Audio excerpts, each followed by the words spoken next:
to talk a little bit about what I believe to be a revolution that's happening right now in the internet. I think today what we are seeing is a seismic shift online away from negativity and towards positivity, which is why I'm really excited to be here to talk about my company, SoulPancake. SoulPancake is a media and entertainment company, but we're a little bit different from most media and entertainment companies in that we have a mission. And our mission is to create inspiring content that is about the human experience. And sometimes it can be very deep, and sometimes it can be very touching and moving, but in the end, it's always about joy. So I think we've done a pretty good job of that, partly because we are amazing storytellers, but also in part because this shift is happening online. And I hope that by the time I'm done talking, you'll agree with me. So a little bit about myself, because everyone always asks how I got involved with the weirdly named company. So I am actually a journalist by training. And when I was in grad school, I wrote this thesis about the need for media to make conversations about spirituality and philosophy cooler. I thought there had to be a way for us to talk about the search for meaning and purpose and happiness, and to have that sound a little less like you were sitting at a yoga retreat. So I write this thesis up, and I pack it up, and I put it in my parents' garage. And 7 years later, I am living in DC. I'm working as a magazine editor, and I'm listening to NPR, and this actor from The Office, Rainn Wilson, comes up, and he starts talking about this website he's going to launch called SoulPancake. And the mission of the website is to talk about spirituality and philosophy and make it cool again. And I thought, oh my God, Rainn Wilson stole my idea. This is not okay. And I was super mad. And I was mad for a little while. And then I decided, no, I'm going to find a way to work on this. So I reached out to everyone I knew in LA. I must have sent dozens and dozens of phone calls and emails trying to find someone to put me in touch with Rainn Wilson. And someone eventually put me in touch with his business partner. And 3 months later, we launched SoulPancake. And that was more than 5 years ago. So I sometimes ask myself, how did this 40-year-old comedic actor who was raised by hippie parents in Seattle, and myself, a firstborn child of immigrants who has a name that clearly no one can ever pronounce. So how did these two people come up with the same idea to tell stories about the human spirit, these positive stories? So I think the reason for that is because we both saw in the world of content a lack of inspirational storytelling, thoughtful storytelling. And so we both had this thought that there's got to be a better way. So today, SoulPancake creates original video content for the web, for television, for brands.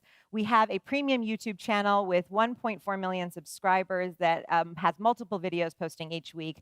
We've worked in television with the likes of Oprah and MTV and the Discovery Network, with brands like Disney and Nestle and United Nations, all to tell authentic and meaningful stories.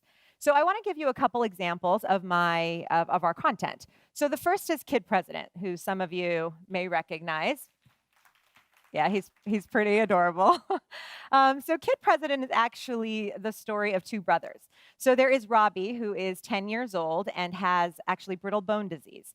And then there is his older brother, Brad, who saw in Robbie this incredibly joyful and resilient spirit. And he said, there's got to be a way to channel this for good. So we partnered with Brad and Robbie, and about 6 months into our partnership, we put out a video that we thought would have some tentpole appeal. The Super Bowl was coming up. We said, let's put out a pep talk to the world.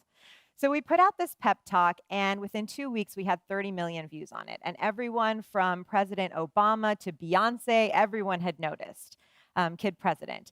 And today, we've got a TV show on air with Kid President, and we've got a book about his awesome message coming out next spring. And it really is this inspirational movement.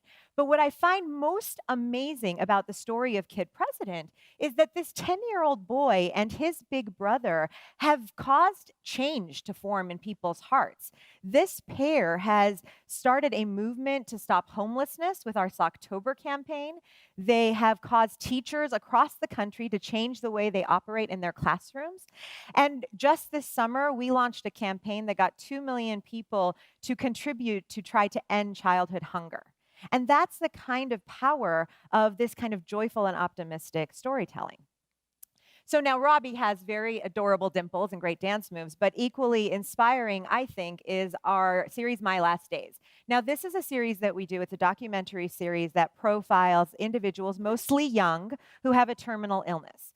and I know what you're thinking, like, that doesn't sound very joyful, but it's actually one of the most positive and inspiring series that we show on our YouTube channel. And the reason for that is because it really is a series about how to live. It just happens to be told by people who are dying. So the last episode of the first season of My Last Days profiled a young singer-songwriter named Zach Sobiech. Now, Zach was 17, and he had been diagnosed with osteosarcoma, and doctors had given him about 3 to 6 months to live. So I'm going to let Zach actually tell you a little bit about his story. I think every teenager out there feels invincible, and they'll never admit it. And it's not the kind of invincible like Superman. It's the kind of invincible like, I'll see you in 5 months.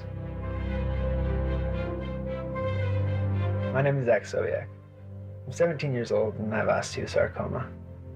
I've been told I have a few months to live, but I still have a lot of work to do.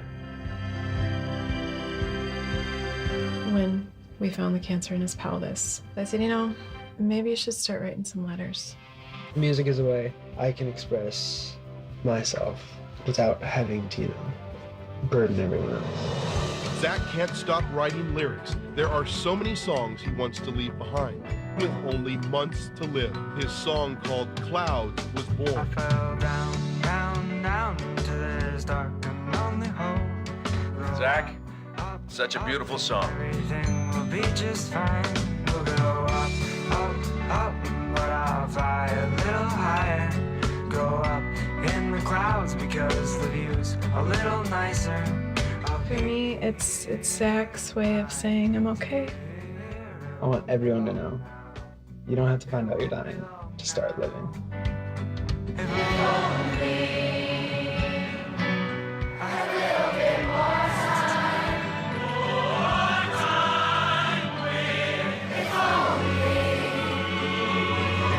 had a little bit more time.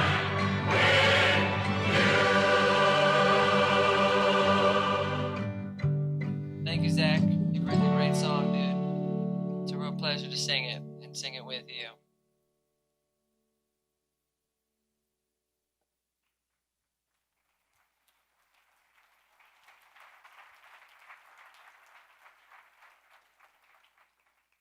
Zach passed away 2 weeks after we aired his documentary.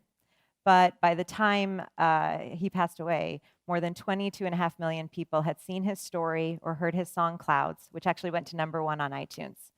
And the community that was built around Zach online helped to raise nearly $1 million for osteosarcoma research.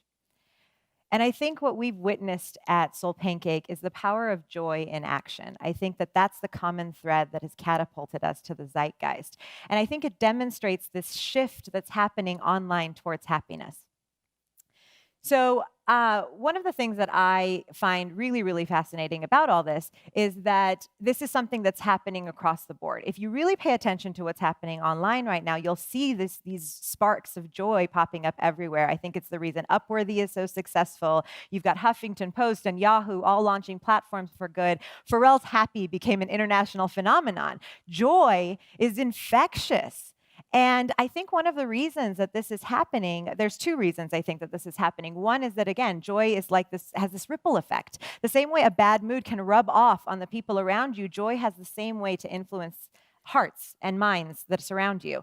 But I also think millennials are craving this kind of content that matters. There's an interesting study that I read about earlier this year. A group in New York has been looking at what college graduates, what they want to have in their jobs post-graduation. And for the last 10 years that they've been doing this study, the number 1 and 2 things that the college graduates are looking for are money and location. How much am I going to make to do this job, and where do I have to live?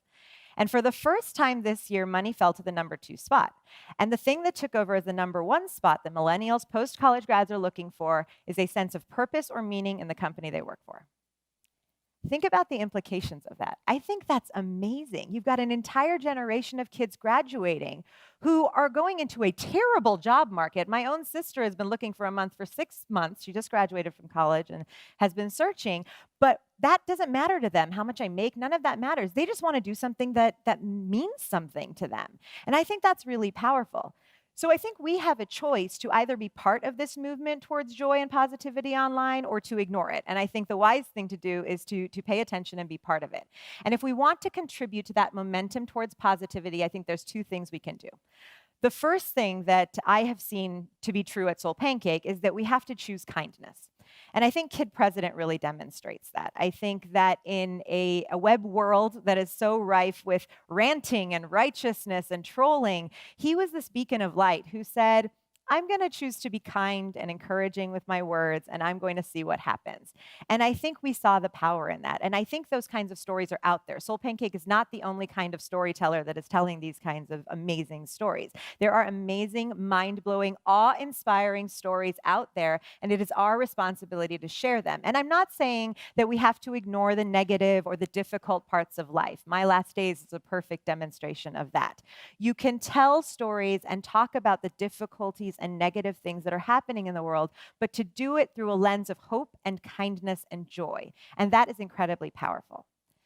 And I think the second thing that we can do to help propel this momentum forward is to really rebel against the culture of comparison online. There is a great quote that I love, and it goes, "Comparison is the thief of joy," the thief of joy. And the reason that I love this is because I really think you can see it come to life in social media.